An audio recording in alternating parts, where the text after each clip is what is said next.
Kalau Bapak Ibu lihat di dalam itu tidak terlalu dalam sebenarnya.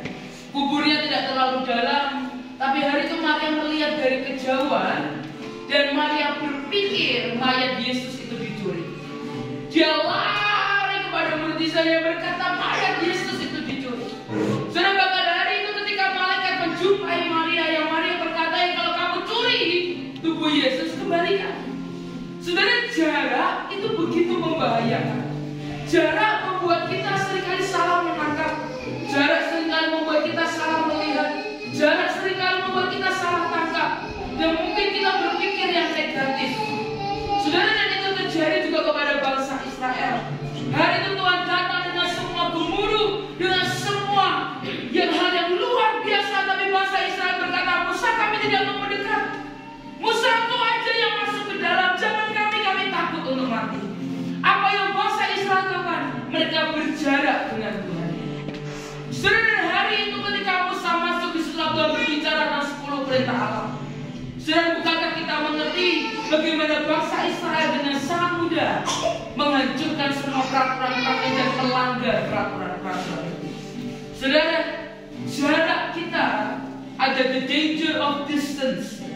Ada bahaya dalam jarak yang terlalu jauh, membuat kita bisa salah tangkap, membuat kita salah mengerti, membuat kita tidak bisa menangkap apa yang ada di hati Tuhan. Tapi hari ini saya berdoa, Dia sudah mati dan Dia bangkit dan Dia hidup di hati setiap kita. Kita ada di dalam Dia dan Dia ada di dalam kita. Jangan berjarak dari Dia, saudara, karena Dia adalah habitat kita. Sekarang ada sebuah analogi yang bagus. Ada sebuah analogi yang bagus yang bercerita. Boleh dikasih. Waktu Tuhan menciptakan manusia, Tuhan berbalik kepada dirinya sendiri dan Dia berkata, mari kita ciptakan manusia yang segambar dan serupa dengan Allah.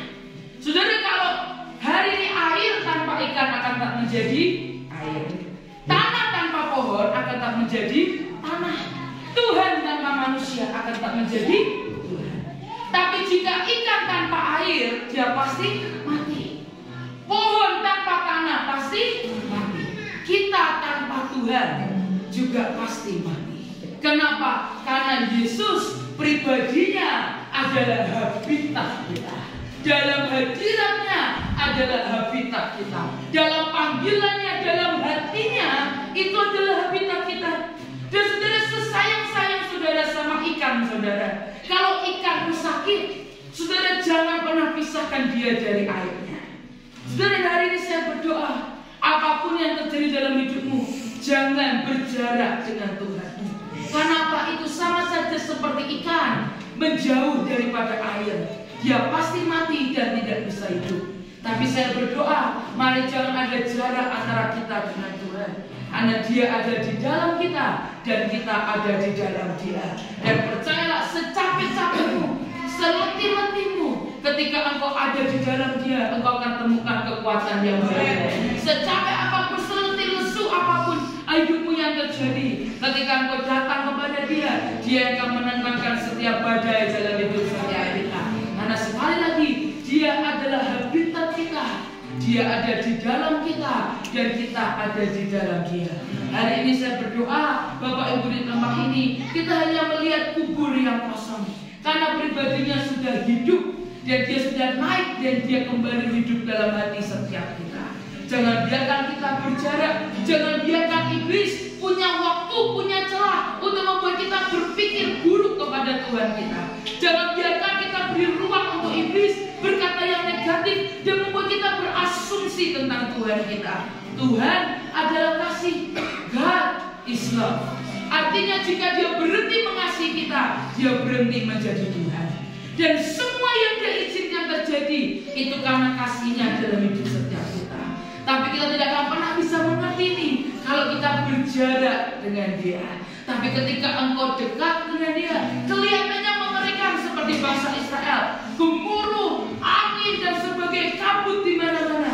Tapi kalau saudara masuk ke dalam, saudara akan temukan hadiratnya, saudara akan temukan cintanya, dan saudara akan lihat bagaimana kasih-Nya tidak pernah terbatas buat hidup setiap kita. Sebentar kita akan berjamuan kudus. Kita akan menikmati tubuh dan darahnya. Saya berdoa biar ini bukan sekedar perjamuan biasa yang kita lakukan setiap pagi, tapi ketika saudara lihat tubuh dan darahnya, mari kita berkata, Tuhan, buat aku kembali dekat dengan Engkau.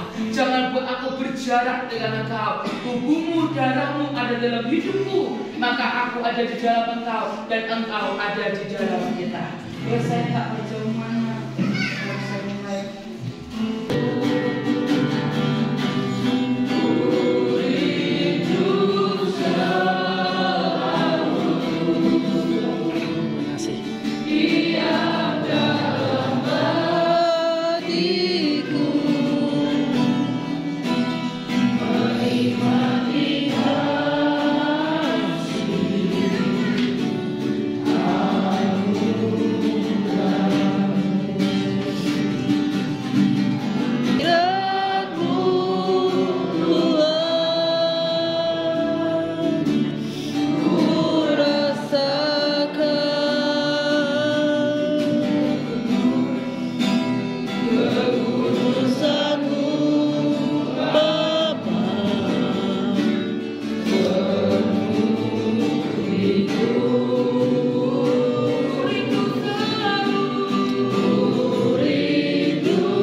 Kami ucap syukur Tuhan bahwa kami terus mendekat kepadamu.